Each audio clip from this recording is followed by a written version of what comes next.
Bismillahirrahmanirrahim. Assalamualaikum warahmatullahi wabarakatuh. Perkenalkan, nama saya Sarmila, saya dari Prodi Akuntansi. Di ujian tengah semester mata kuliah Auditing 1, saya akan menjelaskan tentang bukti audit dengan dosen pengampu yaitu Ibu Desi Argawati. Setiap prosedur audit berisi cara yang harus dilakukan untuk memperoleh bukti audit. Cara untuk memperoleh bukti audit tersebut disebut teknik audit. Pengertian bukti audit adalah semua media informasi yang digunakan oleh auditor untuk mendukung argumentasi, pendapat atau kesimpulan dan rekomendasinya dalam meyakinkan tingkat kesesuaian antara kondisi dengan kriterianya. Tidak semua informasi bermanfaat bagi audit. Informasi tersebut harus andal sehingga mampu meyakinkan pihak lain. Keandalan bukti audit tergantung dari terpenuhinya syarat-syarat bukti audit.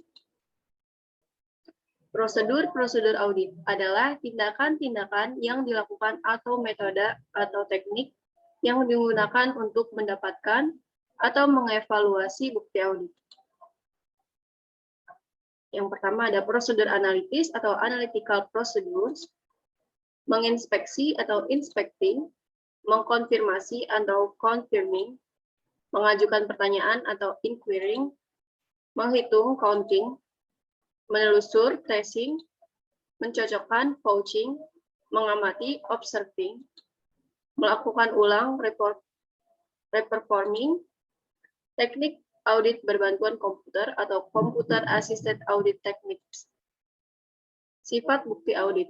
Bukti audit, informasi yang digunakan oleh auditor untuk menentukan apakah informasi yang diaudit telah sesuai dengan kriteria yang ditetapkan. Perbedaan kontras bukti audit dengan bukti hukum dan ilmiah. Syarat bukti audit ada 4, recuma, recuma, recocuma, relevan, kompeten, cukup, material. Relevan artinya bukti yang secara logis mempunyai berhubungan dengan permasalahannya. Contohnya, pada audit atas pengelolaan penerimaan pajak daerah oleh Dinas Pendapatan Daerah, maka bukti yang relevan diantaranya adalah surat ketetapan pajak daerah, buku kas umum penerimaan pajak daerah, serta bukti setoran pajak daerah. Sedangkan bukti yang tidak relevan, misalnya bukti-bukti pengeluaran anggaran Dinas Pendapatan Daerah, walaupun bukti-bukti tersebut juga mengandung nilai uang. Relevansi bukti dapat dilihat dari setiap informasi sekecil apapun harus sangat relevan dengan permasalahannya. Kompeten. Kompeten tidaknya suatu bukti dipengaruhi oleh sumber bukti, cara mendapatkan bukti, dan kelengkapan persyaratan yuridis bukti. Sumbernya, bukti tentang kepegawaian yang didapat dari bagian kepegawaian. Persyaratan yuridis, bukti asli lebih meyakinkan daripada hasil fotokopi. Cara mendapatkan bukti yang didapat melalui pengamatan langsung lebih kompeten daripada didapat dari pihak lain. Sistem pengendalian manajemen atau SPM juga menentukan keandalan bukti. Bukti yang didapat dari suatu organisasi yang memiliki SPM yang lebih baik dapat diandalkan daripada bukti-bukti yang didapat dari organisasi yang SPM-nya kurang baik. Kompeten atau tidaknya bukti dilihat dari bukti satu persatu. Ada bukti yang kompetensinya tinggi dan ada bukti yang kompetensinya rendah. Contohnya, bagian keuangan SPM-nya baik, sedangkan bagian pengadaan SPM-nya lemah, maka bukti yang bersumber dari bagian keuangan lebih meyakinkan atau lebih kompeten dibandingkan dengan bukti dari bagian pengadaan, khususnya untuk transaksi yang mengaitkan kedua bagian tersebut. Cukup. Bukti yang cukup berkaitan dengan jumlah atau kuantitas atau nilai keseluruhan bukti. Bukti yang cukup berarti dapat mewakili atau menggambarkan keseluruhan keadaan atau kondisi yang dipermasalahkan. Contohnya, ada dugaan bahwa perjalanan dinas di instansi yang diaudit tahun anggaran 2001 telah dilakukan secara tidak ekonomis atau tidak efektif. Jumlah penugasan perjalanan dinas 100 kali, sedangkan jumlah biaya sebesar 500 juta rupiah. Auditor boleh menyimpulkan bahwa perjalanan dinas di instansi tersebut tidak ekonomis atau tidak efektif.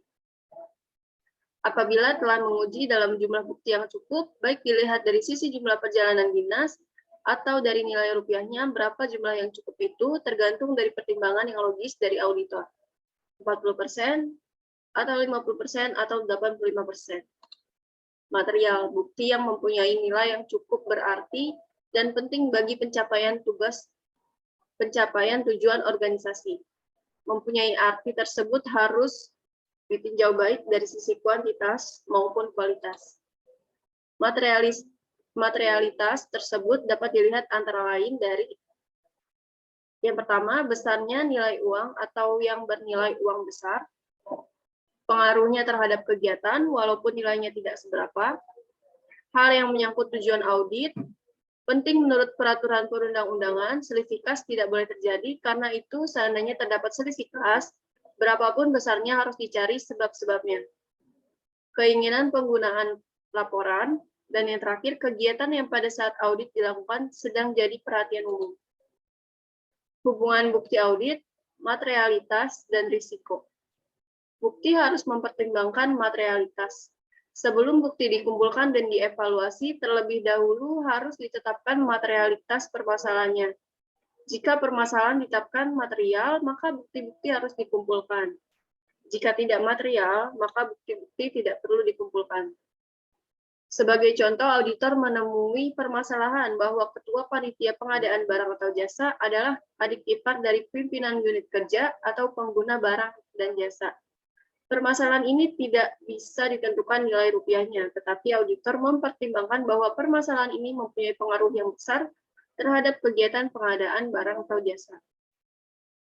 Karena auditor menetapkan bahwa masalah ini material, maka bukti harus dikumpulkan. Bukti tersebut harus dapat membuktikan bahwa ketua panitia pengadaan adalah adik ipar pengguna barang atau jasa. Setelah pertimbangkan materialitas, maka auditor harus mempertimbangkan risiko deteksi untuk menetapkan jumlah dan jenis bukti. Semakin banyak jumlah dan makin beragam jenis bukti, maka risiko deteksi akan semakin kecil.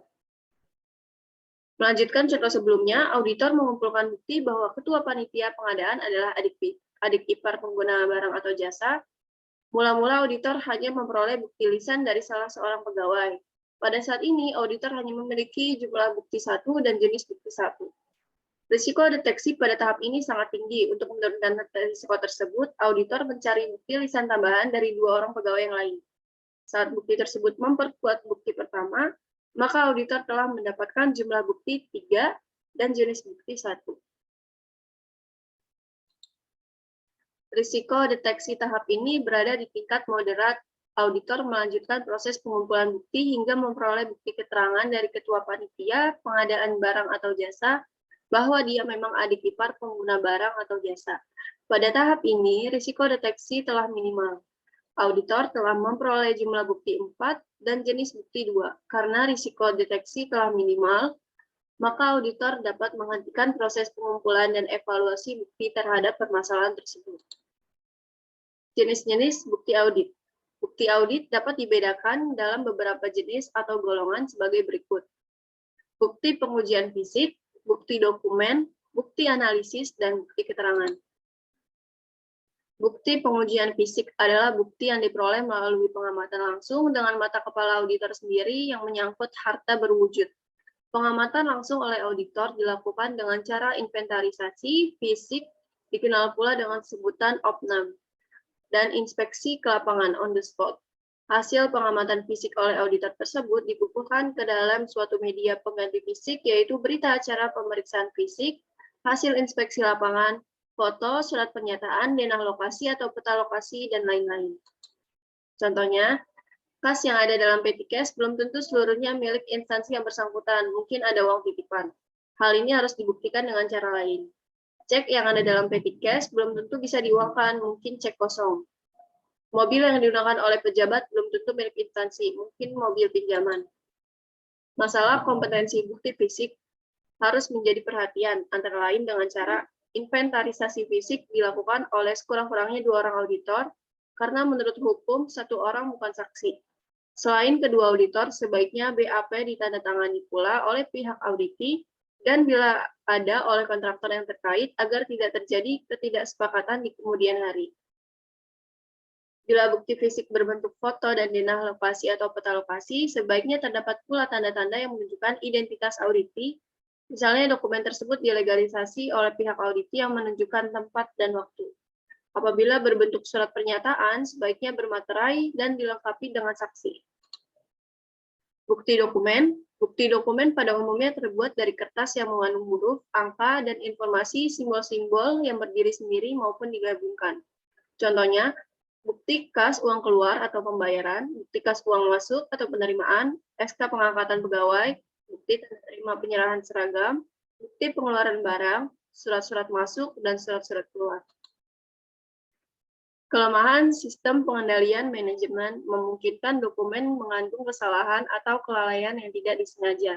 Tetapi tidak tertutup pula kemungkinan terjadinya dokumen palsu yang dibuat oleh karyawan yang tidak jujur.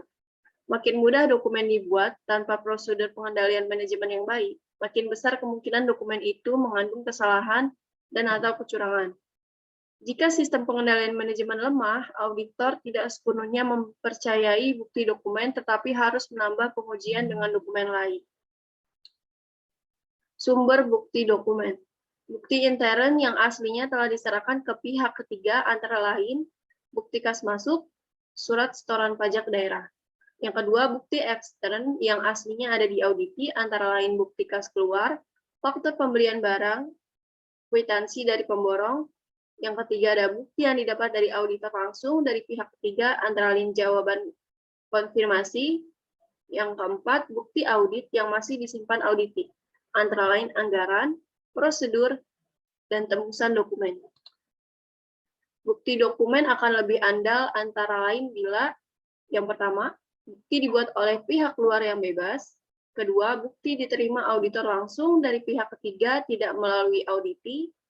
Yang ketiga, dokumen intern telah berada di pihak ketiga atau ekstern. Catatan juga merupakan bukti yang penting sebagai pembanding atau penguji kewajaran bukti lainnya dan pertanggungjawaban. Contohnya, buku kas untuk menguji kebenaran fisik uang dan bukti dokumen kas dan lain-lain. Buku bank, buku uang muka kerja, macam-macam buku pembantu, kartu persediaan barang, kartu inventaris, dan buku inventaris. Lalu selanjutnya ada bukti analisis, adalah bukti audit yang diperoleh auditor dengan melakukan analisis atau mengolah lebih lanjut data auditi dan data lain yang berkaitan dengan auditi. Bukti analisis hanya memberikan petunjuk mengenai kecenderungan suatu kejadian sehingga untuk membuktikan terjadi atau tidaknya harus didalami dengan perolehan jenis bukti yang lain. Contohnya, perhitungan pajak hiburan. Misalnya berdasarkan sampel yang diambil atas bukti setoran pajak hiburan, auditor melakukan perhitungan jumlah pajak hiburan yang seharusnya disetorkan berdasarkan data jumlah pengunjung dan pendapatan penjualan karcis yang diperoleh oleh penyelenggara hiburan, wajib pajak hiburan. Hasil perhitungan tersebut kemudian dicocokkan dengan jumlah pajak hiburan yang disetor. Jika ditemukan perbedaan antara perhitungan auditor dengan jumlah setoran pajak hiburan, auditor harus mengusahakan perolehan bukti lain untuk dapat menjelaskan perbedaan tersebut.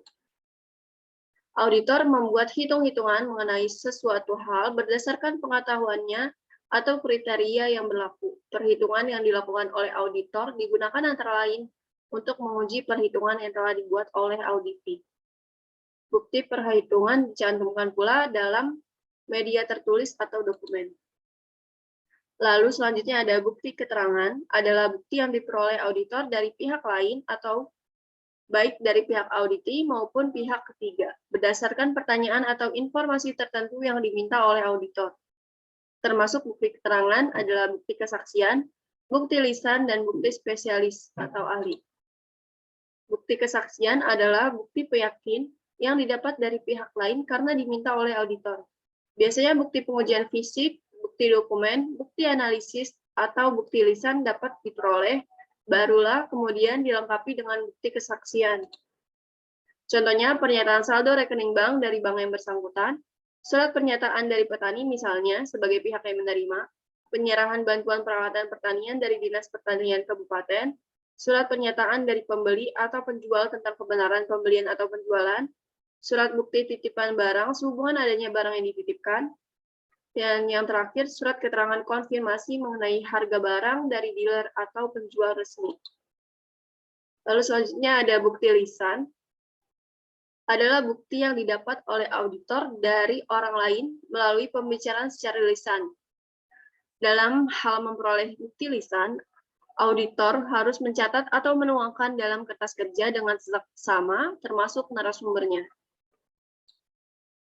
Contohnya, seorang sopir menginformasikan bahwa salah satu mobil di kantor tersebut telah dibiayai perbaikan turun mesin, padahal turun mesin tersebut tidak dilakukan.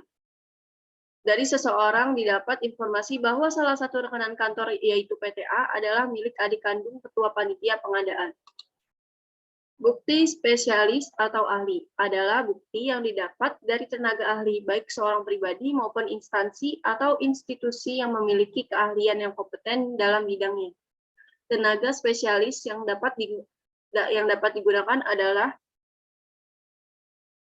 semua profesi seperti ahli pertambangan, dokter, ahli purbakala, ahli pertanian, ahli hukum, ahli perbankan, dan lain-lain. Kompetensi tenaga spesialis tersebut harus terjamin. Contohnya, suatu tim audit yang terdiri dari seorang akuntan dan beberapa orang sarjana hukum ditugaskan mengaudit suatu pekerjaan konstruksi atau bangunan. Tentu saja tim audit ini tidak sepenuhnya dapat menilai tingkat kewajaran pembangunan tersebut karena bukan bidang keahlian mereka. Untuk mengatasi kelemahan tersebut, auditor dapat atau boleh menggunakan tenaga ahli spesialis yang kompeten, yaitu ahli teknik sipil atau dari instansi pekerjaan umum atau institusi konsultan teknik. Itu dia tadi penjelasan tentang bukti audit untuk ujian tengah semester kali ini. Terima kasih. Wabillahi taufiq wal hidayah. Wassalamualaikum warahmatullahi wabarakatuh.